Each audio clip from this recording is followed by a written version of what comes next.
With only a few months to go now before the current legislation expires, conversations regarding the Farm Bill are heating up.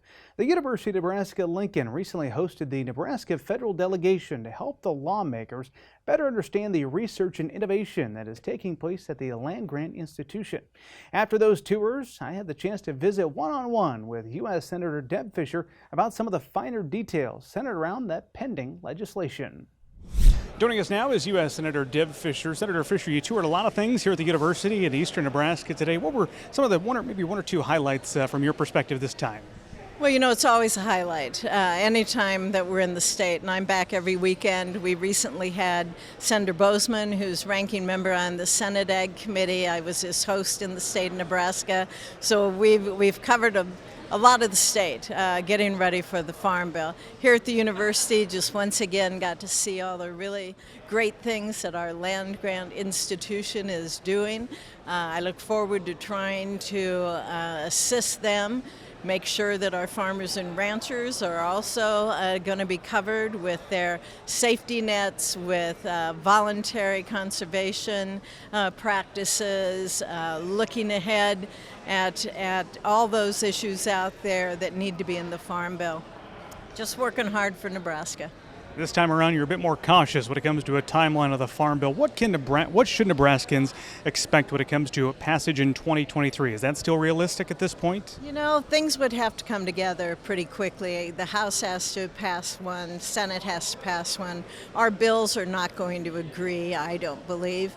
The Senate, it'll be by necessity, but also I think in some ways by choice, a much more bipartisan bill to be able to meet the needs of at least 60 senators.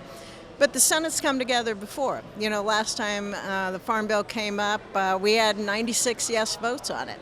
So I'm looking forward to getting it done. We've had a lot of hearings, public hearings on the Farm Bill, and just have been working for the last 3-4 years on legislation that I want included in the Farm Bill as well, like dealing with precision agriculture, looking at getting those disaster aid payments out earlier to our producers when they need those, making sure that crop insurance is there, all the safety nets. So it's, I'm obviously hopeful in the long term, but just when it'll happen, I don't know for sure. Doesn't sound like you're ruling out an extension at this point, are you? I'm not. You know, we're into late June. We'll see what happens.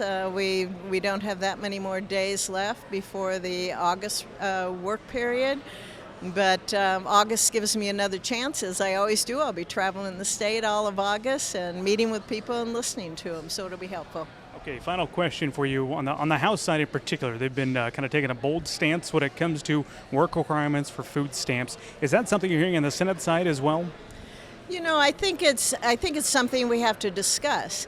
I do not believe we're going to be able to get any strong work requirements in there for food stamps. It's just a reality.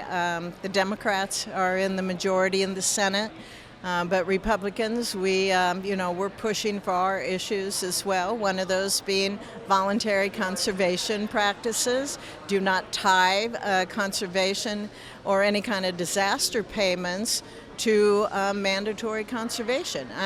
Those are issues where the parties kind of disagree. And so I'm just going to keep listening to producers, letting them know where we are in the process, and seeing what they think. Stay tuned. That is U.S. Senator Deb Fischer joining us here on the campus of the University of Nebraska-Lincoln.